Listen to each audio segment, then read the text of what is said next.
روز 19 январ соли 2024 تحت رهبری پرزیدنت تاجیکستان امامعلی رحمان که رئیس شورای امنیت این کشور نیز هست، جلسه نوبتی شورای امنیت برگزار گردید. در این جلسه وظیفه تامین امنیت ثبات، ولایت قانون، ترتیبات حقوق و مبارزه با ضد جنایتکاری در جمهوری از جمله در ولایت ختلان بررسی شده است. بنا به گزارش خدمات مطبوعات پرزیدنت امامعلی رحمان اظهار داشته است که رهبران مقامات مذکور ولایتی، منطقوی و یکچند شهر و ناحیه‌های ولایت ختلان در اجرای وظیفه خدمتی به بی‌مسئولیتی راه دادند. او از سطح پست کسبی نهوده براری نسبت به اجرای وظیفه‌های خدمتی، راه دادن به حالت‌های کرپسیونی، زیاد شدن جنایت‌های دارای خصوصیت اکستریمیستی و تروریستی، قاچاق مواد مخدر، دست زدن بعضی کارمندان مقامات حفظ حقوق، نظارت و ساختارهای نظام به قاچاق مواد نشه‌آور و مال و محصولات، به صف مقامات به کار قبول نمودن شخصان تصادفی و غیر کسبی، انتخاب و جابجاگذاری نادرست کادرها از جانب رهبران به تندی انتقاد کرده است. در رابطه با این حالت‌های زیاد قانون ویرانکنی و رعایت نکردن طلبات قانون و آیین‌نامه‌های حربی، امامعلی رحمان به رهبران مقامات حفظ حقوق سپارش داده است که سردار ریاست کارهای داخلی ولایت ختلان و معاونان او، سردار شعبه میلیسیای شهر کولوب، سردار شعبه میلیسیای شهر بختر و ناحیه‌های کوشانیان،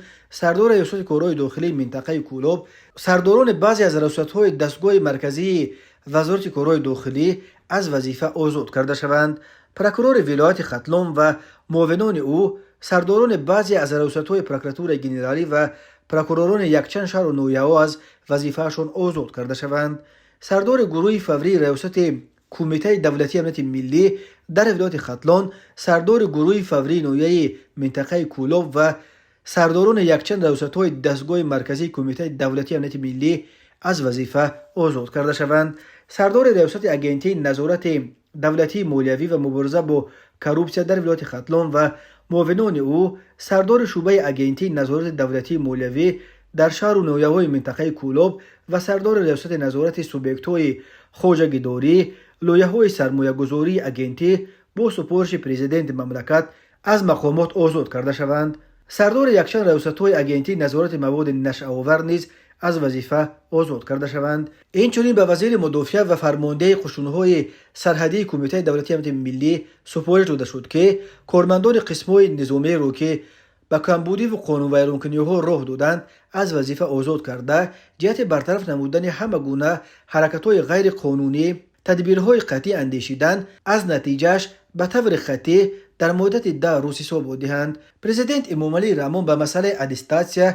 سنجش خدمتی کارمندان بازرسی دولتی اتومبیلی وزارت کارهای داخلی توجه ظاهر نموده سپارش داد که واحدهای کاری مقامات 30% اختصار کرده شوند. بلافاصله بعد جلسه او فرمان 30% اختصار کردن شماره کارمندان بازرسی دولتی اتومبیلی را امضا کرد. امامعلی رحمان برابران مقامات حفظ حقوق، نظارت و ساختارهای نظامی سپارش داده است که در مدت 10 روز مسئله جابجاگذاری درست کادرها را از حساب کارمندان با لیاقت، کاردان، صاحب تجربه و مسئولیت شناس تامین نمایند. درباره سبب‌های چنین برخورد تند پرزیدنت به نتیجه‌های فعالیت مقامات قدرتی ولایت ختلان و منطقه کولوب تفصیلات از این بیشتر داده نشده است.